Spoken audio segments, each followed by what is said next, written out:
So the comrades know that the stock market's gone down over the past. Well, people are busy, sometimes, and and who cares, and whatever, and some people don't pay attention to the bourgeois news, although I'm sure it's on social media. I think how many comrades, regardless of whether you're new or a veteran, really feel they understand the stock market, the capitalist financial markets. The capitalists don't, but that's another. This would probably be a very good time for, comrades who think about the classes to maybe have a class on the financial markets, the capitalist financial markets. Comrade Sam spoke and wrote about it on many occasions. Some of us have been looking at those YouTubes and articles, and what he knew he got from Engels and Marx, he just updated it to a crisis. He's usually talking about a particular crisis, whether it was 87 or before. I'm not going to give an educational, but I think I'm just going to try to give a practical, brief orientation about what's been happening over the past week or so. But the important thing to understand, and this is historic, is that the capitalist financial markets, the capitalist financial markets often appear to have little to do with anything. Just a big Ponzi, casino game, which to a certain extent they are, and often for long periods of time they obscure what's really going on in the economy. But ultimately, the capitalist financial markets are the truth tellers, because at some point, what happens in the markets has to reflect the real state of the capitalist economy. The markets are sort of the central nervous system, among other things, of the capitalist economy. Let's put what happened last week in a little context. Not a long historical context, but 10 years. Because understood that way, I think you can understand how what's happened over the past week could be really, really, really significant and heavy. After the 07-08 global market crash, the ruling class was so afraid and so freaked out by it that they concluded that they could not risk another market crash of that order.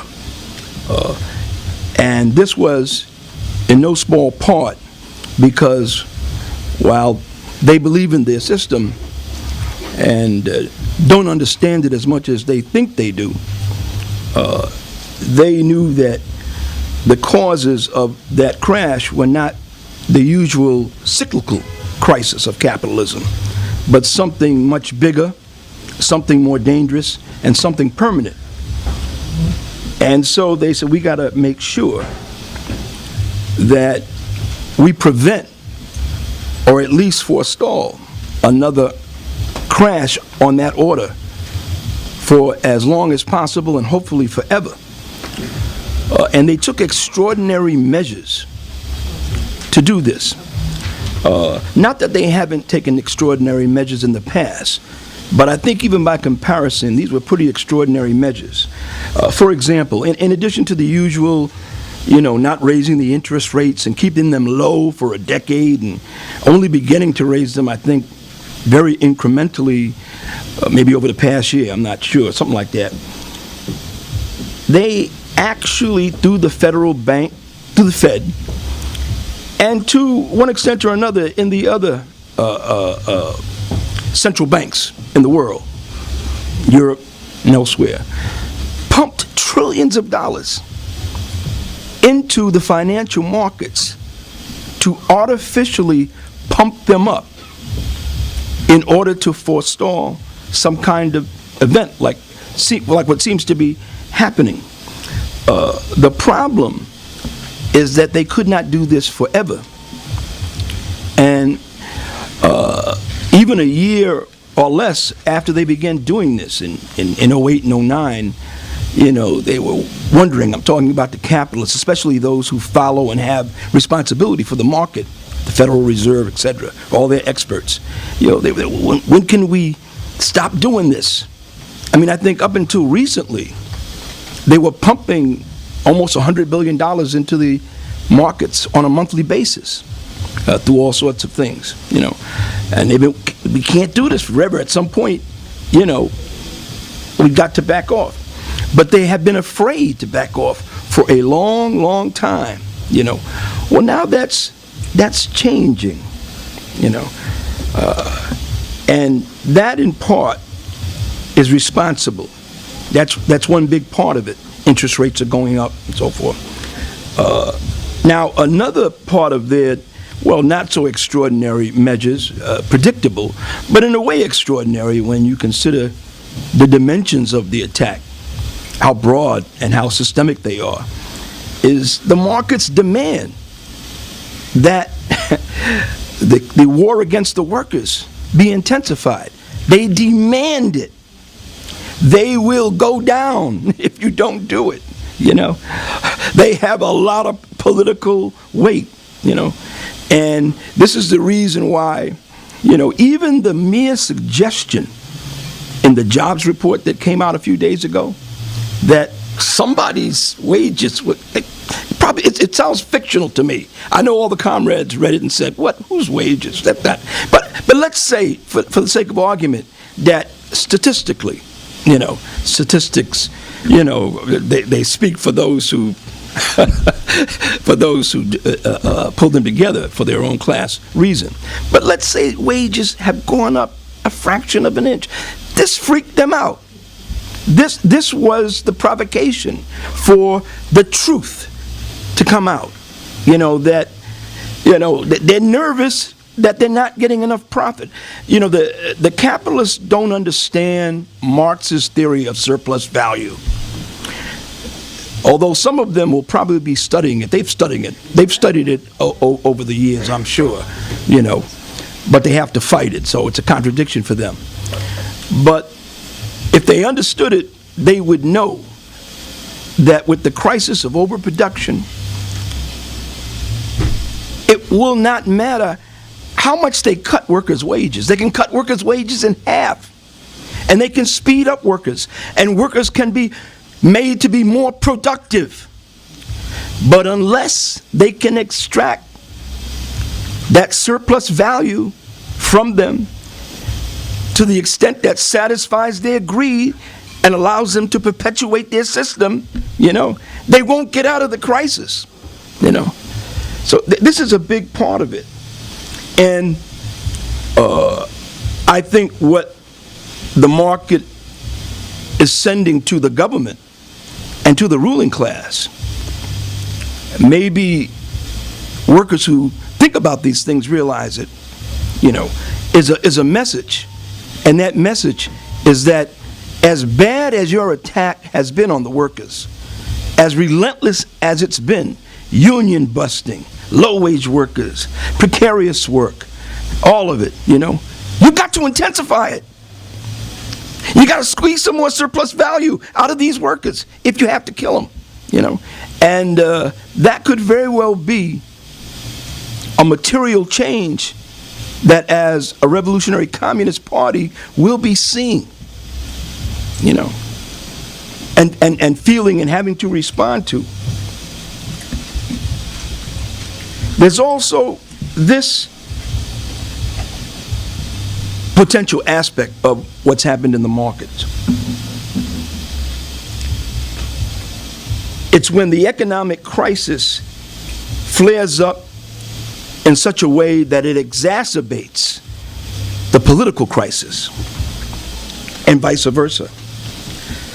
Some of you might remember when Trump, surprisingly to many people, won the election, there was a little concern that amongst the capitalists, that it might have a negative effect on the market because it was destabilizing, because there was a split in the ruling class over Trump. But lo and behold, it did not. As a matter of fact, it went the other way. And it showed you that, the market, the financial markets, they don't care about the political crisis as long as they're getting this money, and then Trump gave these big tax breaks. But it wasn't just that.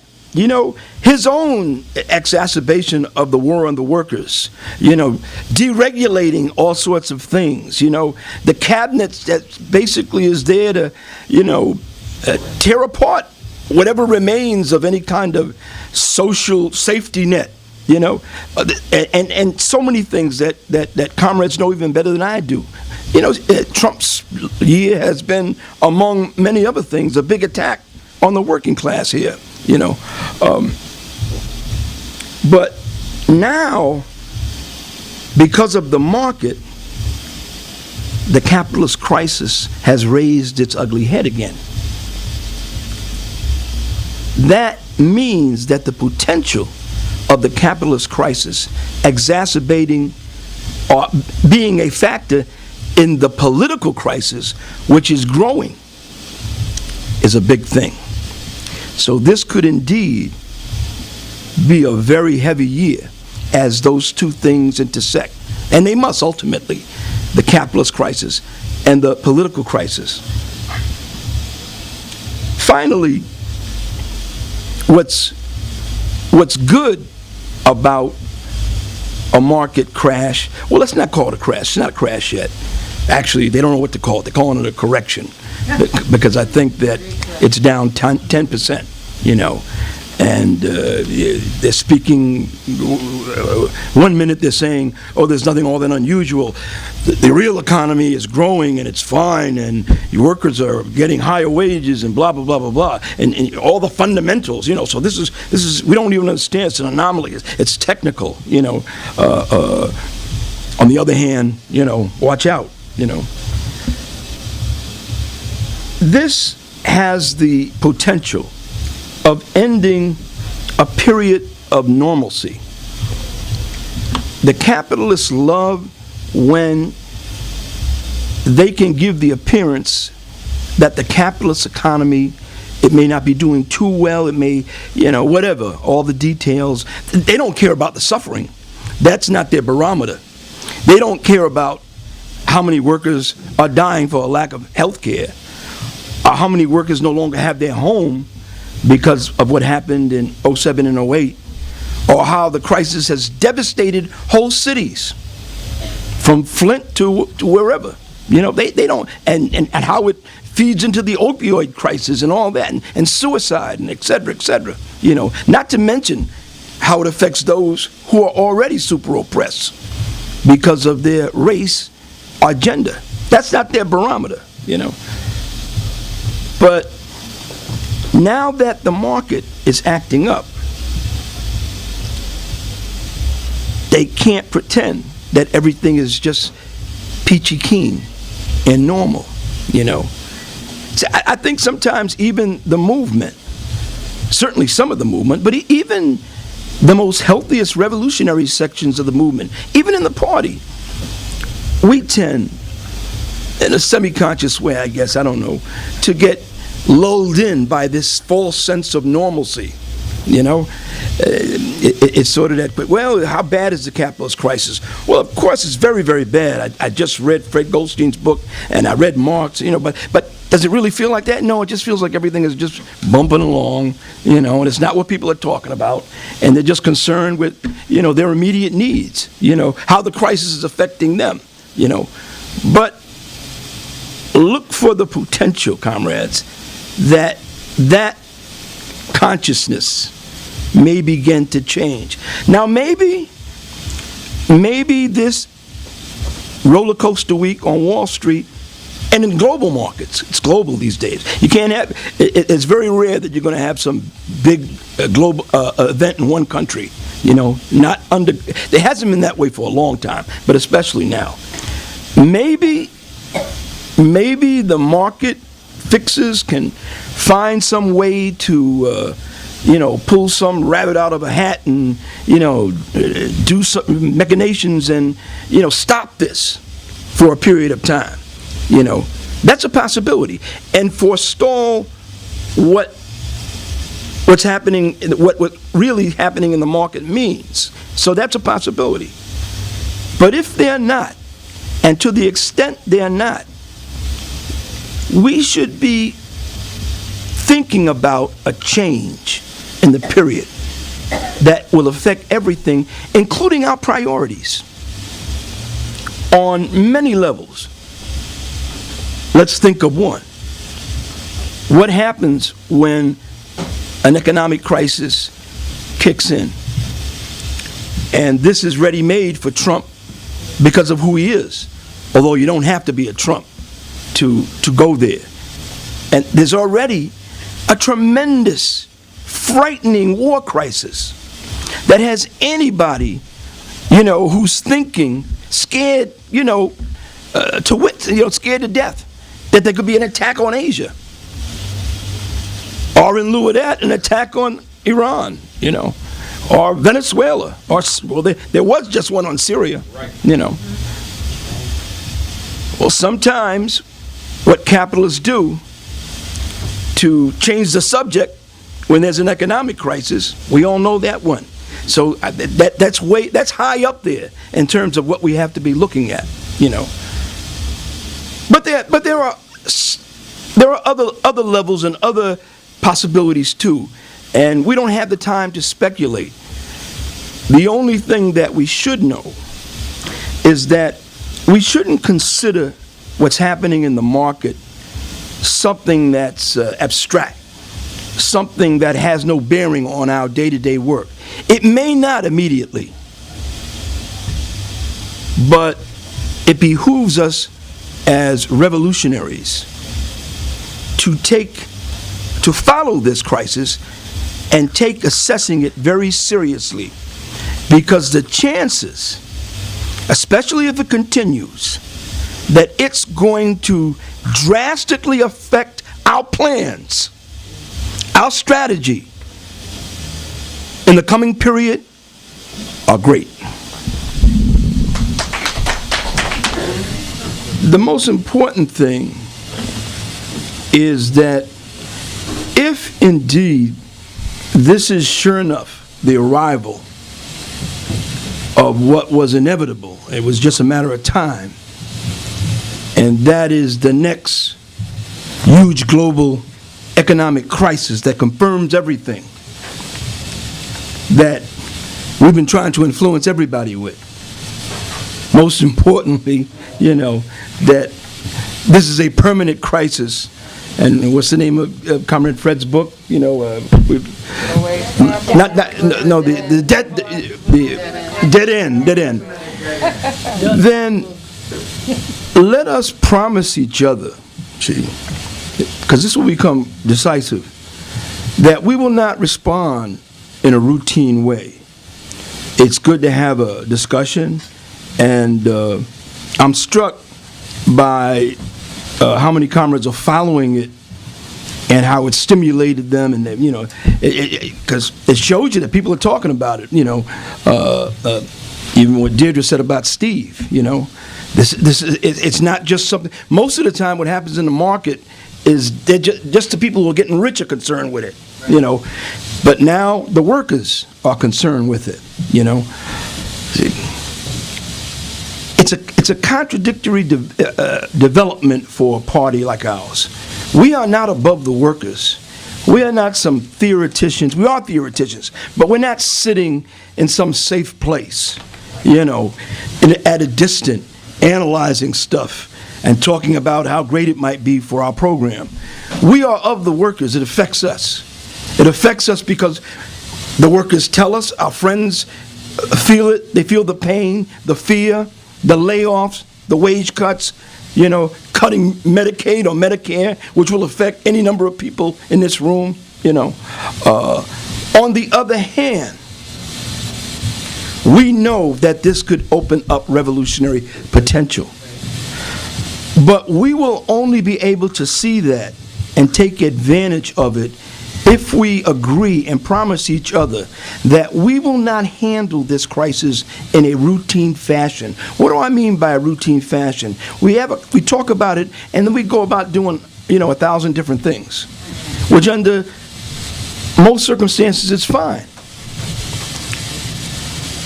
If it's what we think it is, this means the party has to come together like this, and we have to assess it. And history and the working class demands that we come up with a response to it.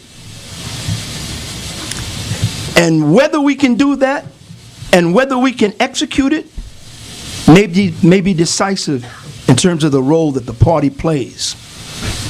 It's a test. Let's pass it.